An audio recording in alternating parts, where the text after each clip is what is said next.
if we're thinking about a CMO and we know this to be true, we understand it's a perspective, it's an experience thing, we get it, we know something has to change.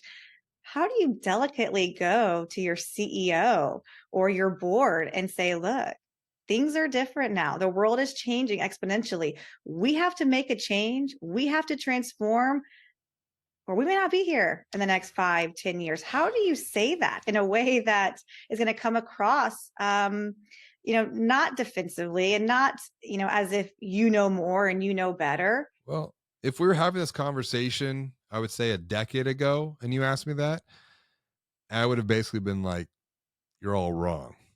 And you won't get very far with that type of an approach. So lessons learned. There's an even better way to approach this, and that's with a lot of empathy. Yeah. Saying, hey, you know, I understand that the world is transformed, but can I ask you a couple of questions? First, in your own mind, what does digital growth mean to you, Mr. or Mrs. CEO? What does it mean to you, digital growth? And then ask the C suite, and then maybe ask some other senior leaders, and just to kind of just do a quick assessment, if you will, of their perspective. Now, knowing what we know and having probably asked 1,000 plus leaders at this point that same exact question through diagnostic work, the responses are going to come back. Well, digital growth is online banking, it's Yeah. mobile banking. And I think we have to pause right there, because that those channels don't lead to new growth. Those are more of service and delivery channels. Okay. Well, let's go back. Well, how do you know how people shop and buy? That's a poor question, because it's a binary. How do people shop and buy for a financial product? What does that journey look like, and from based upon what you know? And ask them to kind of just give an answer. Just talk it out. And I think at that point, you'll start to see some breakdown into, well, we don't really know. We don't really understand how people shop and buy. We might have some assumptions. That's a good word. We might have assumptions of how, but do those assumptions match reality? And then you follow this up. Okay. And this is really it's kind of a existential question, but what is marketing? So asking people, not just outside of marketing, I've also asked this question to marketing teams, Oh, yeah. and I think there's a little bit of confusion into what is marketing. And if we distill marketing down, and the way I frame this is, what does marketing mean to you in one word? And I think a lot of responses, particularly outside of marketing, come back, well, it's ads, it's email, it's SEO, it's all of these tactical things, it's media. And I think that lack of perspective, it's that lack of knowledge, it's a lack of perspective. A lack of knowledge leads to a lack of perspective.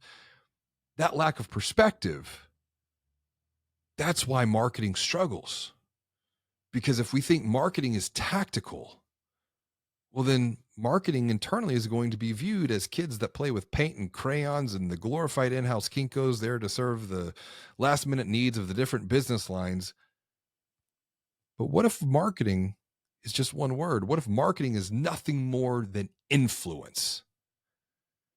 And the way that we have the potential to influence people, that's transformed. And the way that we're trying to influence people is no longer influencing anyone. Because if you think about marketing through the lens of influence, the marketing that we're doing today is going to be the seeds that we're planting in harvesting crop from, fruit from 6, 9, 12 months from now. Yeah. What we're harvesting today are seeds that we planted 6, 9, 12 plus months before, particularly in this new type of world that we're living in, that is a digital first journey where people are in control of their buying journeys. That's a great point, and I wanna come back to that because I have another article, that you shared with me as well, but going back to that conversation with the CEO, with the board, and we're having these talks, what role does data play? Can we come I mean, we've done a lot of research. We have a lot of data out there that says how people are shopping and buying these financial products, and we know that a lot of bankers, we know the banker's brain, very logical, very Mm. rational. What would your recommendation be for, say, presenting? Look, this is the data. This is what we're seeing out here in the marketplace. You can't argue with that. It's interesting when I work with these senior leadership teams and these boards of directors, I take a mixed approach of guiding them on their own journey of where they have just seen transformations through the lens of digital technology, the internet, etc., and how fast those transformations have transpired. The eyes begin to kind of light up with wonder and curiosity. Like, I've never really thought of it this way before.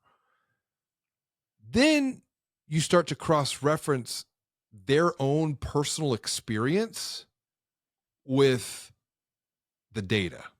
And I think it's important, and I always frame and reference this. Behind every data point is DNA, because it's very easy to hear, for example, well, 60 to 85% of all people who start an application online abandon that application.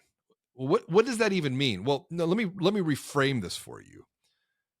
6 to 8 people out of 10 abandon or might be abandoning your online application. What does that even mean? Okay, let's just go with the number 8. 8 out of 10 people are abandoning your online application. What's the average lifetime value of a new account holder? Or what's the average net interest income from a loan product? And let's extrapolate that out now over the course of 12, 24, 36 months. Now you have a multi-million dollar either A problem or B opportunity. I prefer to look at things from the lens of an opportunity. So now we're taking their contextual experience, you're overlaying that with data that is being driven by DNA, i.e., people, behavior, human action, or Yeah. inaction in this particular example. And then you're tying it directly to their performance or lack of performance at their financial brand. Let's solve that problem. That's a great point, and we talked a lot about that when it comes to change. You almost have to see the hurt in front of you, and we're in this, this case, you said opportunity, but you have to see it almost to believe it, Yeah. to realize that you have to change. And I think that's very powerful. When you see those numbers, hey, this is the opportunity out there. I mean, how many times have you seen a complete shift in people once you lay those numbers out? It really is transformative. I liken this to, the work of a physician, and the work of physicians are way more important than the work that we're doing here.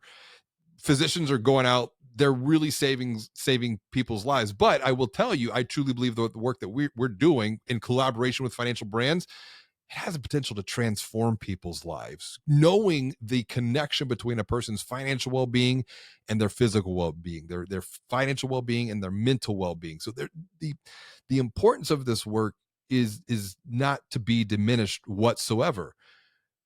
When people gain an awareness, when leadership gains an awareness at either the loss or the opportunity, it becomes something to focus on, but then it also creates a secondary challenge. How are we going to do this? Because Mhm. this becomes the greatest transformative opportunity that has nothing to do about technology. Because I think the knee-jerk reaction is, oh, well, the problem is a digital problem. Let's just go buy more technology and it's going to solve the problem.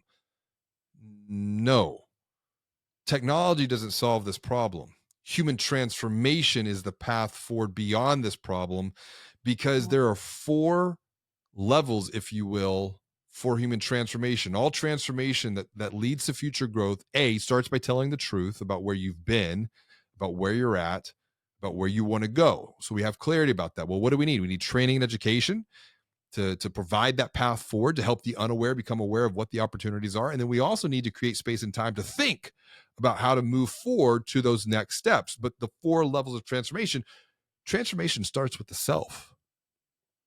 It doesn't start at the organization level, it starts with the individual level, because teams are made up of individuals. When you transform the self, you transform the teams. When you transform teams of individuals, you begin to transform the organization. And so there's a very methodical, step by step approach here to needed for human transformation to coincide with, quote unquote, digital transformation or cultural transformation or brand transformation. This is a people opportunity.